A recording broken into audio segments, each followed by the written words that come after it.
بسم اللہ الرحمن الرحیم وَإِذْ نَتَقْنَا الْجَبَلَ قَوْمَهُمْ كَأَنَّهُ ظُلَّةٌ وَظَنُّوا أَنَّهُ وَاقِعٌ بِهِمْ خُذُوا مَا آتَيْنَاكُمْ بِقُوَّةٍ وَاذْكُرُوا مَا فِيهِ لَعَلَّكُمْ تَتَّقُونَ۔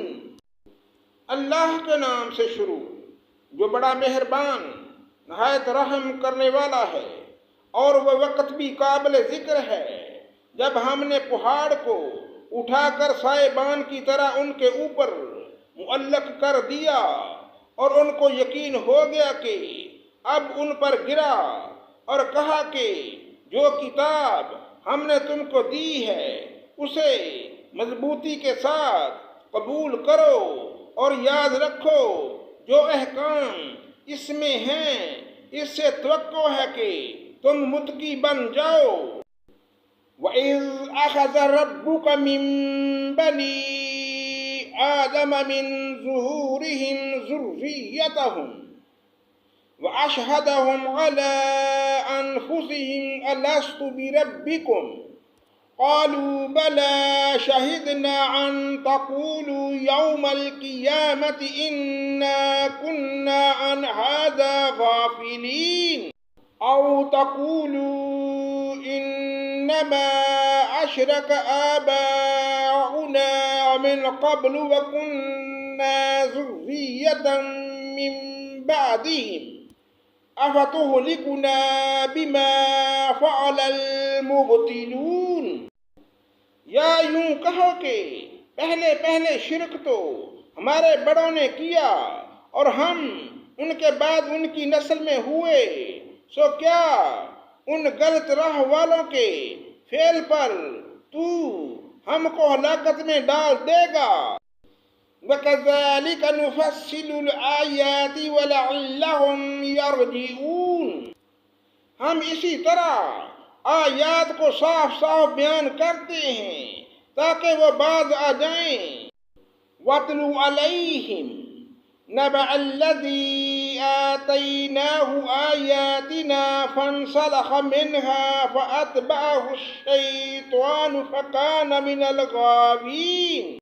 اور ان لوگوں کو اس شخص کا حال پڑھ کر سنائیے کہ جس کو ہم نے اپنی آیتیں دیں، پھر وہ ان سے نکل گیا، پھر شیطان اس کے پیچھے لگ گیا، سو وہ گمراہ لوگوں میں شامل ہو گیا۔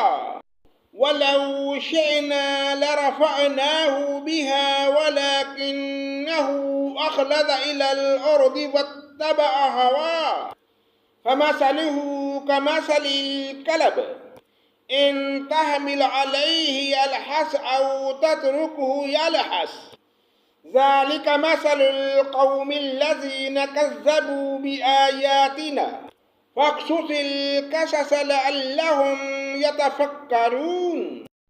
اگر ہم چاہتے تو اس کو ان آیتوں کی بدولت بلند مرتبہ کر دیتے، لیکن وہ تو دنیا کی طرف مائل ہو گیا اور اپنی نفسانی خواہش کی پیروی کرنے لگا، سو اس کی حالت کتے کی سی ہو گئی کہ اگر تو اس پر حملہ کرے تب بھی وہ ہانپے، یا اس کو چھوڑ دے تب بھی وہ ہانپے۔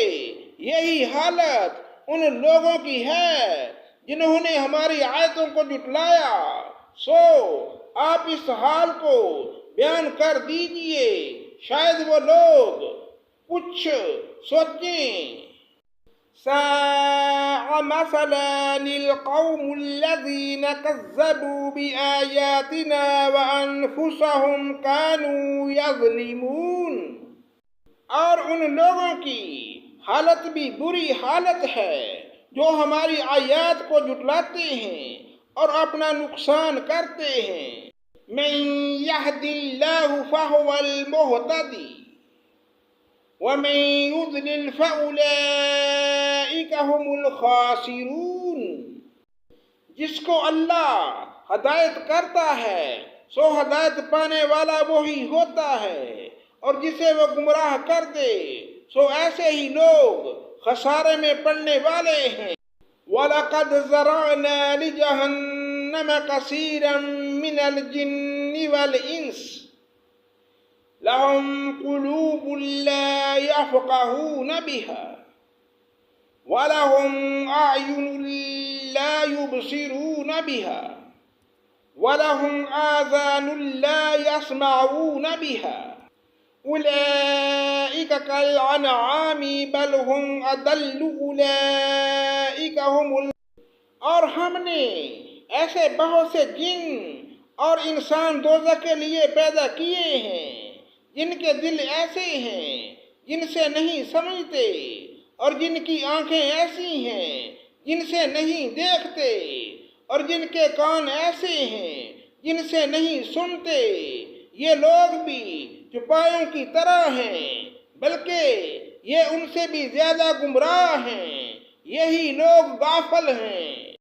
وَلِلَّهِ الْأَسْمَاءُ الْحُسْنَى فَادْعُوهُ بِهَا وَذَرُوا الَّذِينَ يُلْحِدُونَ فِي أَسْمَائِهِ سَيُجْزَوْنَ مَا كَانُوا يَعْمَلُونَ اور اچھے اچھے نام اللہ ہی کے لیے ہیں، سو ان ناموں سے اللہ ہی کو موسوم کیا کرو اور ایسے لوگوں سے تعلق بھی نہ رکھو جو اس کے ناموں میں کج روی کرتے ہیں، ان لوگوں کو ان کے کیے کی ضرور سزا ملے گی۔ صدق اللہ مولانا العظیم۔